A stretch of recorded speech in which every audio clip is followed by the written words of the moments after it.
तो आज की वीडियो में हम बात करने वाले हैं कुछ ऐसे इंपॉर्टेंट मेडिसिन के बारे में जो कि हर मेडिकल प्रैक्टिशनर के पास होना चाहिए। दोस्तों, अगर आप फ्यूचर में मेडिकल प्रैक्टिस करना चाहते हैं तो आपको ये सारी मेडिसिन जरूर रखनी चाहिए। अगर आप मेडिकल स्टोर भी ओपन करना चाहते हैं तो आपके मेडिकल स्टोर पर ये सारी मेडिसिन जो मैं बताने वाला हूँ ये जरूर से होने चाहिए। तो चलिए वीडियो देख लेते हैं और सबसे पहले यहाँ पे शुरुआत करते हैं कि ऐसी कौन कौन सी कैटेगरीज है, क्योंकि हम लोगों ने कैटेगरीज बांट दिया है जिससे आपको चीज़ें आसानी से पता चले। जैसे यहाँ पे देखें तो कुछ कैटेगरीज की मेडिसिन हैं जिसमें सबसे पहले आता है पेन किलर्स और कुछ फीवर की मेडिसिन, जिसमें हम लोग कहते हैं एनाल्जेसिक एंड एंटीपायरेटिक मेडिसिन। दूसरी कैटेगरी यहाँ पे हमने रखी है कफ और एंटी एलर्जिक मेडिसिन की। तीसरी होती है वोमिटिंग एंड गैस की। इसकी कुछ मेडिसिन जो आपके पास होनी चाहिए क्योंकि ये सब कॉमन प्रॉब्लम्स हैं। कुछ कॉमन एंटीबायोटिक्स जो कि ज़्यादातर यूज किए जाते हैं वो कौन से हैं। उसके बाद कुछ अलग से मेडिसिन जो कि आपको अपने पास ज़रूर रखने चाहिए, मिसलिनियस या अदर में हम लोग उसको देख लेंगे। तो चलिए वीडियो की शुरुआत कर लेते हैं और सबसे पहले देखते हैं ऐसी कौन कौन सी पेन किलर्स और फीवर में यूज होने वाली मेडिसिन आपके पास होनी चाहिए। जिसमें अगर हम फीवर की सबसे पहले बात करें, जिसको हम एंटीपायरेटिक मेडिसिन भी बोलते हैं, उसमें आपको पता है कि एक ही मेडिसिन ज़्यादातर यूज होती है जो कि है पैरासीटामॉल, जो कि 500 mg में यूज होती है और 650 mg में यूज होती है। तो आप इसको अपने पास ज़रूर से रखेंगे और इसमें आप कोई भी ब्रांड ले रख सकते हैं। अगर जेनरिक मिल जाती है, कोई सस्ती ब्रांड मिलती है तो आप ज़्यादा उसको रखें तो ज़्यादा अच्छा रहता है, क्योंकि आपको पेशेंट को भी देखना होता है। दोस्तों, अब इसमें डोलो, कालपाल, क्रोशिन, पैरासिप या दूसरी बहुत सारी मेडिसिन आती हैं। आप कोई भी रख सकते हैं जो भी आपको इजी लगता है रखना और थोड़ा सा जो सस्ती पड़ती है। दूसरी अगर हम कैटेगरी की बात करें जो कि है पेन किलर, जिसको हम लोग एनाल्जेसिक मेडिसिन भी कहते हैं, इसमें अगर हम ध्यान से देखें तो क्योंकि जब पेन किलर्स हम लोग लेते हैं तो उसमें पैरासीटामॉल भी लेते हैं क्योंकि पेन के साथ में हल्का सा फीवर भी आपको होता है। तो इसके लिए जो सबसे अच्छी मेडिसिन एक्चुअली पेन किलर अगर देखा जाए तो अगर प्लेन पेन किलर की बात करें तो एसिक्लोफिनेक होता है, डाइक्लोफिनेक होता है, बहुत सारी चीज़ें होती है, नीमोस्लाइड होता है।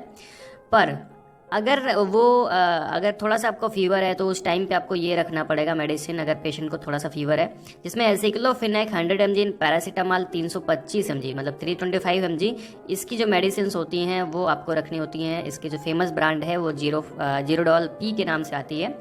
पहले 325 की जगह हम लोग जो देखते थे कि पैरासीटामॉल 500 की आती थी, पर अब जो है 325 ही आती है क्योंकि उसका जो साइड इफेक्ट होता था वो ज़्यादा होता था।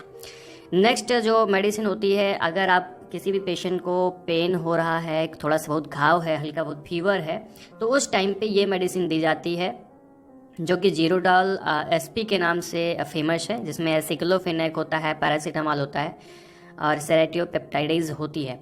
तो आपको ये मेडिसिन पेशेंट को देनी होती है क्योंकि ये मेडिसिन बहुत कारगर होती है उस कंडीशन के लिए। अगली जो मेडिसिन है वो नीमोस्लाइड है और पैरासीटामॉल है। इसे पेन किलर है और फिर हल्के से फीवर के लिए है। और अगर आप ध्यान से देखेंगे तो सर दर्द में जो मेडिसिन यूज़ होती है सूमो, वो ज़्यादातर इसमें एक्चुअली सूमो जो है ब्रांड है और वो नीमोस्लाइड प्लस पैरासीटामॉल होता है, तो खास करके सर दर्द में इसका यूज करते हैं। तो नीमोस्लाइड ये जो है हम लोग इसको यूज कर सकते हैं और इसको आपको अपने पास ज़रूर रखना चाहिए। अगर आप मेडिकल प्रैक्टिस कर रहे हैं या करने वाले हैं तो आपको ये सब रखना ज़रूर पड़ेगा।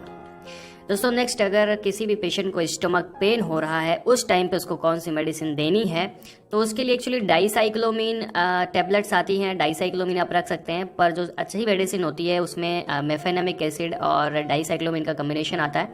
अगर इसके ब्रांड की बात करें तो मेप्टाल स्पास के नाम से आती है। दूसरे भी ब्रांड से आ सकती है, आप कोई भी ब्रांड रख सकते हैं, उसके लिए कोई बहुत ज़्यादा वो नहीं है, बस ये कम्बिनेशन ज़रूर होना चाहिए। ठीक है, तो ये मेडिसिन जो होती है स्टमक पेन के लिए होती है। थोड़ा सा हम लोग मेडिसिन के बारे में अगर यहाँ पे डिटेल देखें तो ये सारी मेडिसिन हैं जो मैंने आपको बताया, जिसमें देखा ये वेबडोलो एसपी है जो कि मैंने आपको बताया घाव के साथ में ये दर्द और बुखार में भी फ़ायदा करती है। पेट दर्द के लिए मेप्टल स्पास होती है, डोलो टैबलेट्स होती हैं, क्रोशिन है जो कि पैरासीटामॉल है और एसिक्लोफिनेक पैरासीटामॉल 325 mg जो कि जीरोडाल पी के नाम से आती है, एंड शूमो है और ये जीरोडाल एसपी है। तो ये सारी मेडिसिन जो है वो पेन किलर और दर्द के लिए, पेन किलर और फीवर के लिए यूज़ होती हैं, पेट दर्द के लिए यूज़ होती हैं। चलिए तो नेक्स्ट स्लाइड में हम लोग देख लेते हैं अगला जो कैटेगरी है जो कि है कफ और एंटी एलर्जिक मेडिसिन। यहाँ पे अगर हम लोग देखें तो अगर कफ या खांसी की बात करें तो खांसी के लिए 3 प्रकार की खांसी होती है, एक्चुअली 2 प्रकार की खांसी होती है, पर आपको 3 प्रकार की मेडिसिन यहाँ पे दी जाती है।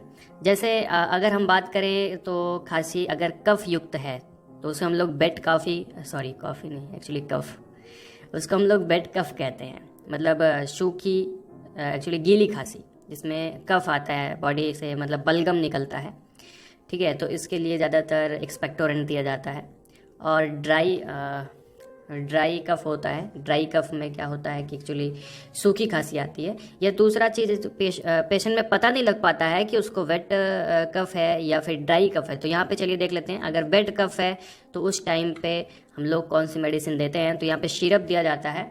तो कौन सा सिरप होता है, तो टर्ब्यूटालिन एंड ब्रोमैक्सिन HCl सिरप होता है, जो कि आपको अपने पास रखना चाहिए। अलग अलग ब्रांड से आता है, तो आप कोई भी ब्रांड रख सकते हैं। ड्राई, अच्छा देखो ये जो है ना, ये एक एक्सपेक्टोरेंट होता है जो कि कफ को खींच करके बाहर निकालता है अंदर से। अगला होता है ड्राई कफ। अगर आपको किसी पेशेंट को सूखी खांसी आ रही है तो उसके लिए डेक्स्ट्रोमेथार्फन हाइड्रोक्लोराइड क्लोरफेनरामिन मैलिएट सिरप होता है, तो उस पेशेंट को दिया जाता है। अलग अलग ब्रांड से आता है, आप कोई भी ब्रांड दे सकते हैं। ये मैं आपको बार बार कह रहा हूँ, जो भी ईजी हो, मतलब जो भी थोड़ा सा सस्ता हो, आप उसको दे सकते हैं।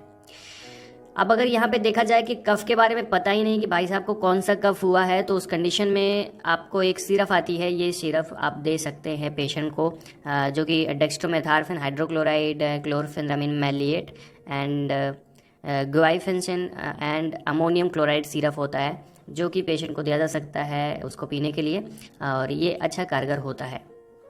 तो ये पेशेंट को दे सकते हैं, जो कि खास करके खांसी के लिए है। अभी थोड़ा सा आगे बढ़ते हैं और देखते हैं कुछ एंटी एलर्जिक मेडिसिन जो कि इसी कैटेगरी के अंदर आ रही हैं, जो कि आपके पास होनी ही चाहिए।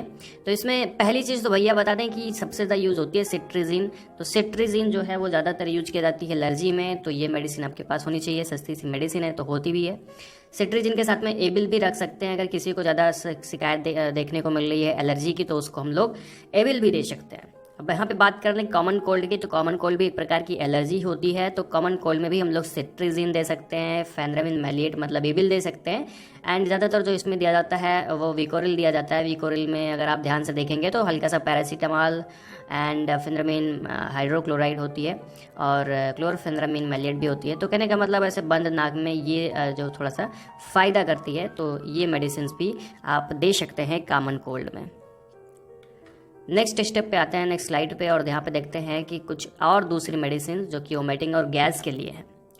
तो यहाँ पर अगर हम बात करें वोमिटिंग के लिए कौन सी मेडिसिन दी जाती है, किसी पेशेंट को उल्टी हो रही है तो उससे ओनेसेट्रॉन 4 mg की टैबलेट्स आती हैं, तो आप इसको दे सकते हैं। कोई भी कंपनी की दे सकते हैं, वो काइंड आती है इसकी, तो उसको दे सकते हैं, कोई दे सकते हैं। डोमपेरिडोन DT दे सकते हैं। ये दो मेडिसिन में से एक मेडिसिन दी जाती है वोमिटिंग के लिए। पहले हम लोग डोमपेरिडोन देते हैं, ये डिस्पर्जेबल टैबलेट सही नहीं होता है तो ओनेसेट्रॉन भी दे सकते हैं, या फिर कोई भी आप पहले दे सकते हैं, उसमें कोई प्रॉब्लम नहीं है। यहाँ पे अगर हम बात करें गैस की, जो कि एक नॉर्मल सी प्रॉब्लम है, तो अगर किसी भी पेशेंट को गैस है या कोई ऐसी मेडिसिन दे रहे हैं जिससे कि गैस बन सकती है, तो उस टाइम पे हम लोग रेंटिडीन टैबलेट देते हैं, जो कि जेंटेक, रेंटेक, एसिलॉक इन सब के नाम से आती है। एक कॉमन सी मेडिसिन है जो कि दिया जाता है पेशेंट को, सस्ती सी मेडिसिन है, अक्सर दवाओं के साथ में, कि दवाएं जो हैं गैस न बनाए उसके लिए दी जाते हैं, या फिर वैसे भी गैस है तो दिया जा सकता है। और अगर कोई रेगुलर गैस का पेशेंट है तो उसको पेंटोप्राजोल दी जाती है। पेंटोप्राजोल की बहुत सारी कैटेगरी आती है। पेंटोप्राजोल DSR आती है एंड SR आती है एंड पेंटोशेक के नाम से आती है, पेंटॉप डी के नाम से आती है। बहुत सारी ब्रांड्स होती हैं, आप कोई ब्रांड रख सकते हैं। थोड़ी सी अच्छी मेडिसिन होती है पेंटोप्राजोल। तो ये तो हो गई वोमिटिंग और गैस की। बढ़ते हैं नेक्स्ट स्लाइड की तरफ और बात कर लेते हैं कुछ एंटीबायोटिक मेडिसिन की। तो एंटीबायोटिक सबसे इंपॉर्टेंट होती है अगर आप प्रैक्टिस कर रहे हैं तो, क्योंकि यही जो है ज़्यादातर अक्सर बीमारी को ठीक करने का काम करती है। इसमें हम लोगों ने 4 एंटीबायोटिक लिए हैं, जिसमें सबसे पहला है सिप्रोफ्लॉक्सासिन, आपके पास होना चाहिए। सिप्रोफ्लॉक्सासिन ठीक करता है। एंड जो ज़्यादातर यूज किया जाता है वो होता है एमॉक्सिसिलिन पोटेशियम क्लेविनेट, तो ये मेडिसिन भी आपके पास होनी चाहिए, ये भी दिया जाता है कई बार। एंड ओफ्लॉक्सासिन ऑर्निडाजोल, ज़्यादातर ये भी दिया जाता है, ये भी आपके पास होना चाहिए। और लास्ट में सिफिक्जिम आपके पास होना चाहिए। ये 4 एंटीबायोटिक तो बिल्कुल आपके पास होने चाहिए। इसके अलावा भी थोड़ा बहुत रख सकते हैं, पर ये ज़रूर रखना चाहिए क्योंकि कॉमनली यही सब यूज़ की जाती है। ठीक है, अब हम लोग लास्ट स्लाइड की तरफ बढ़ते हैं और यहाँ पे देखते हैं कुछ दूसरी मेडिसिन जो कि मिसलिनियस हैं, जिसको आपको अपने पास रखने चाहिए। तो उसमें सबसे पहली चीज़ आती है B कॉम्प्लेक्स, आपके पास होना चाहिए। B कॉम्प्लेक्स में बीकाचूल आता है और इससे बहुत सारी जो है मेडिसिन होती हैं, आपको नॉलेज होगा इसके बारे में थोड़ा बहुत। ये मेडिसिन जैसे मुंह के छाले में दिया जाता है, या B कॉम्प्लेक्स की कमी हो गई है, ठीक है, उस टाइम पे दिया जाता है।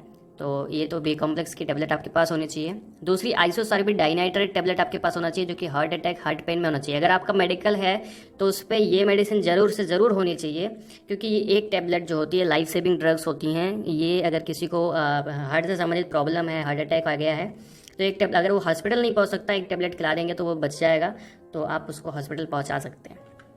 अगला एनिमा ज़रूर होना चाहिए आपके मेडिकल स्टोर पे, आपके अगर आप प्रैक्टिस कर रहे हैं, क्योंकि ये कॉन्स्टिपेशन में दिया जाता है। जब किसी को कॉन्स्टिपेशन या कब्ज की शिकायत होती है तो उस टाइम पे एनल कैनाल में जो है आपको ये एनिमा लगाना होता है, जिससे उसका जो कॉन्स्टिपेशन है वो ठीक हो जाए। तो बड़ों में एनिमा होता है, छोटों में ये ग्लिसरीन सपोजिटरीज के फॉर्म में आती हैं। तो कहने का मतलब वही होता है, सेम चीज़ एक चीज़ तरह होता है, पर ये ग्लिसरीन इसमें होती है तो एलर्जी होने का खतरा कम होता है, और छोटे बच्चे के अंदर इसको लगाया जाता है सेम काम के लिए, कॉन्स्टिपेशन को दूर करने के लिए। दोस्तों लास्ट में यहाँ पे अगर हम लोग देखें, एक भूख अगर नहीं लगती किसी पेशेंट को, खाना नहीं पचता है और खाने में प्रॉब्लम होती है, खाना नहीं खाया जाता है, तो उस टाइम पे एक जो है सिरप दिया जाता है पेशेंट को, जो कि ये दिया जा सकता है, जो आपके पास होना चाहिए, जिसमें कोई भी ब्रांड आप रख सकते हैं। पर अगर हम कॉम्बिनेशन की बात करें तो सिप्रोहेप्टाडिन ट्राइकोलिन सिट्रेट सॉर्बिटॉल इसका नाम होता है। अगर आप ध्यान दें तो एक प्रकार का ओरल सॉल्यूशन होता है जो कि पेशेंट के लिए दिया जाता है, तो ये मेडिसिन भी आपके पास होनी चाहिए। तो दोस्तों यहाँ पे हम लोगों ने बात करी कुछ ऐसी मेडिसिन की जो एक मेडिकल प्रैक्टिशनर के पास होना चाहिए, और ये बहुत ज़्यादा ज़रूरी है सारी मेडिसिन। अगर आप भविष्य में करना चाहते हैं तो आप ये ज़रूर ध्यान दीजिएगा कि ये सारी मेडिसिन आपके पास हो। तो दोस्तों मिलते हैं नेक्स्ट वीडियो में। ये वीडियो अगर आपको अच्छा लगा हो तो चैनल को सब्सक्राइब नहीं किया तो सब्सक्राइब कर दीजिएगा, कर दिया है तो बहुत बहुत धन्यवाद। दोस्तों इस तरह के मेडिसिन के वीडियो देखने के लिए, शॉर्ट वीडियो देखने के लिए हमें इंस्टाग्राम पर फॉलो कर सकते हैं, वहाँ पर हम लोग शॉर्ट वीडियो अपलोड करते रहते हैं। पूरा वीडियो देखने के लिए बहुत बहुत धन्यवाद।